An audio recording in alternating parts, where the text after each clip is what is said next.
The teachers of the law and the Pharisees brought in a woman caught in adultery. They made her stand before the group and said to Jesus, "Teacher, this woman was caught in the act of adultery. In the law, Moses commanded us to stone such women. Now, what do you say?" They were using this question as a trap in order to have a basis for accusing him. But Jesus bent down and started to write on the ground with his finger. When they kept on questioning him, he straightened up and said to them, "Let any one of you who is without sin be the first to throw a stone at her." Again he stooped down and wrote on the ground. At this, those who heard began to go away, one at a time, the older ones first, until only Jesus was left, with the woman still standing there. Jesus straightened up and asked her, "Woman, where are they? Has no one condemned you?" "No one, sir," she said. "Then neither do I condemn you," Jesus declared. "Go now and leave your life of sin." It is for freedom that Christ has set us free. Stand firm then, and do not let yourselves be burdened again by a yoke of slavery. For you were once darkness, but now you are light in the Lord. Live as children of light, for the fruit of the light consists in all goodness, righteousness, and truth. And find out what pleases the Lord.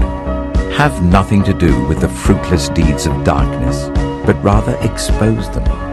And everything exposed by the light becomes visible, and everything that is illuminated becomes a light. This is why it is said, "Wake up, sleeper, rise from the dead, and Christ will shine on you."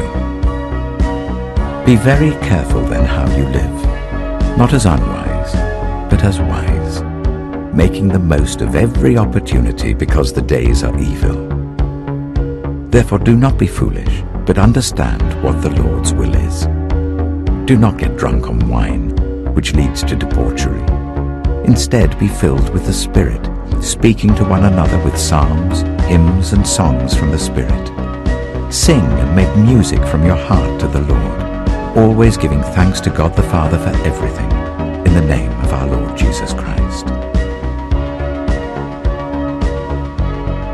For he has rescued us from the dominion of darkness and brought us into the kingdom of the Son he loves, in whom we have redemption, the forgiveness of sins.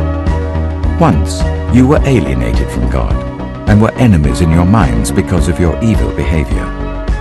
But now he has reconciled you by Christ's physical body through death to present you holy in his sight, without blemish and free from accusation, if you continue in your faith, established and firm, and do not move from the hope held out in the gospel. Wash me, and I will be whiter than snow. Let me hear joy and gladness. Create in me a pure heart, O God, and renew a steadfast spirit within me. For God did not send his Son into the world to condemn the world, but to save the world through him. When Jesus spoke again to the people, he said, "I am the light of the world. Whoever follows me will never walk in darkness, but will have the light of life."